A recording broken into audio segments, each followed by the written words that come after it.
Hello, everybody. I hope I have live here, but here it is on question period. C CTV, so morning question period. It's not coming tonight. It's right now, 9 a.m. this morning, and they're running it all. Just went through the highlights of Canada, the 51st state, China's deal, and the Chinese pipeline from BC that Alberta and Mark Carney are negotiating with David Eby. Can't make it up. Tune in, everybody. People are calling me a liar, but it's all over the news. China's going to give, they also just went through China giving the news.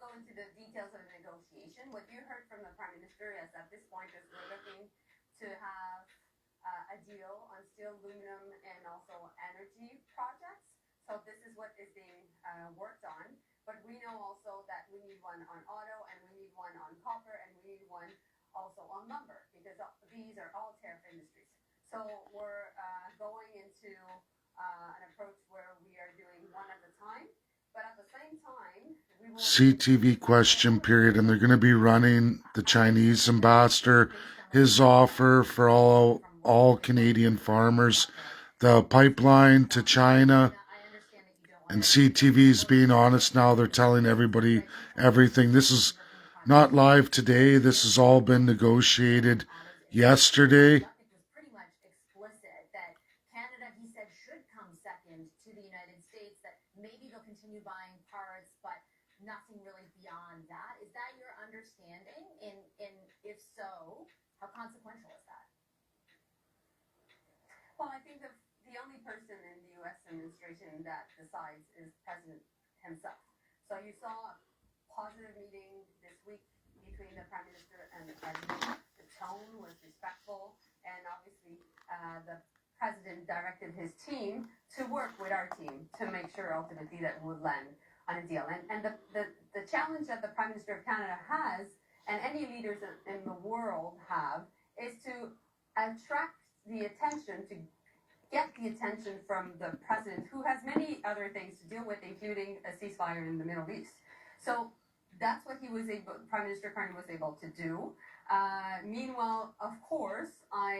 Because it's a lie, everybody.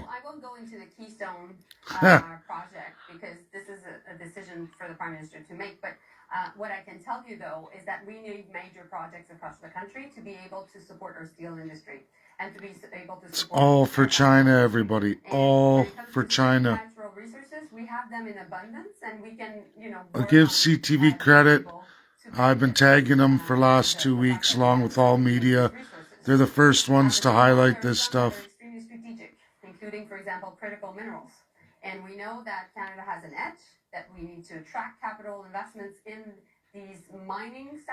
Which we have none. It's all you taxpayers in every province and at the federal level. Zero foreign investment. China isn't even investing. We're investing in China.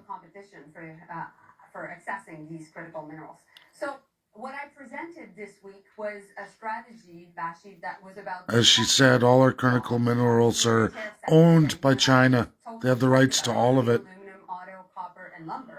But also, while there's lots of unpredictability in this world, while we're living in a much more complicated and a dangerous world, we will be able also to create jobs. And also we'll be able, and that's the third pillar of the strategy, to attract talent and attract investments. And how will we create jobs for our viewers at home right now that are asking themselves, how can we do so?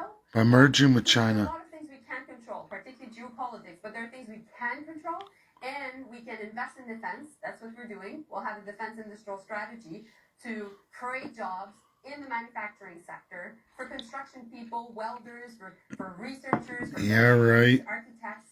So lots of people, thousands of jobs through these defense investments. We'll invest in all Chinese get to come here under China FIPA and run those plants. Of projects, including the LNG second phase in BC. LNG all for China. And I'm going to do Darlington Modular Reactor. That's part 5. I'm going to tell you what it means, what it's for. But you and your cabinet colleagues, the Prime Minister, have often, particularly let's take the example of defense procurement, talked about spending 75 cents on the dollar right now in the United States. And I guess my question is, it feels as though there's two different messages going on. We might invest more, we might become more interdependent on defense and security and energy with the United States, but also we're supposed to make ourselves whole through this other policies, other suite of policies that we're going to pursue. How can those two things be true at once? Exactly. You can't tell USA one thing and invest in China the other way. We will be this much diversified, or we will have built up this much additional defense industrial capacity. Because right now you're making a lot of promises without a lot of specifics.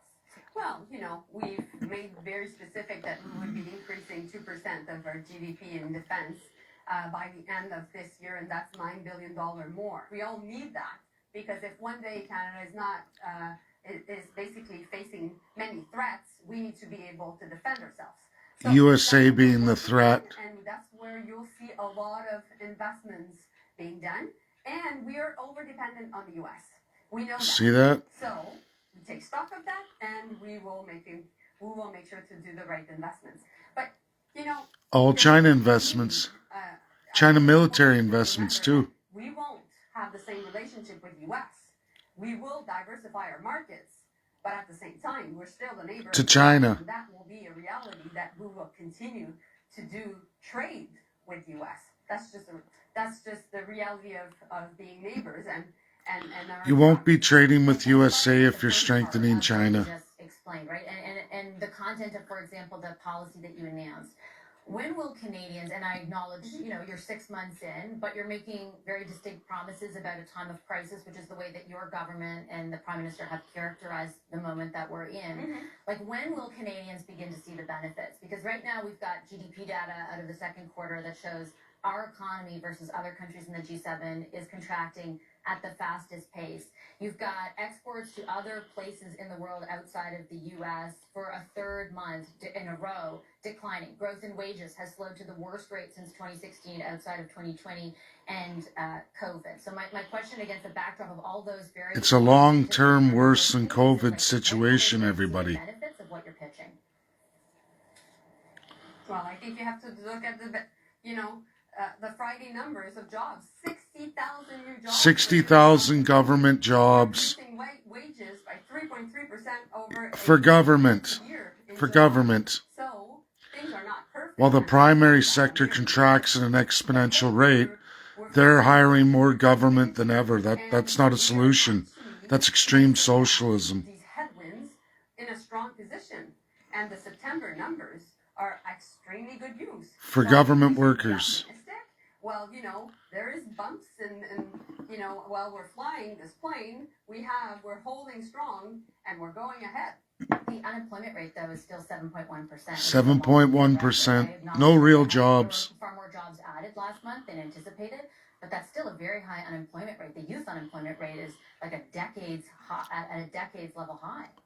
But I'm just saying, we just increased by 60,000 jobs in a for month. government. So I think it shows that it's moving. Okay, I will leave it on that note. I've taken enough of your time, Minister. I appreciate it as always. Thank you very much.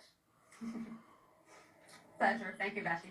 Coming up, the Liberal government is reviewing its planned purchase of American-made F-35 fighter jets because of the ongoing trade war. But Can the military really afford yet another delay? Chief of Defense Staff General Ginny. So they're not buying the U.S. planes. Donald Trump already told us that. The ambassador of USA. I'm going to pause it, everybody. And we'll come back after the commercial. If I can.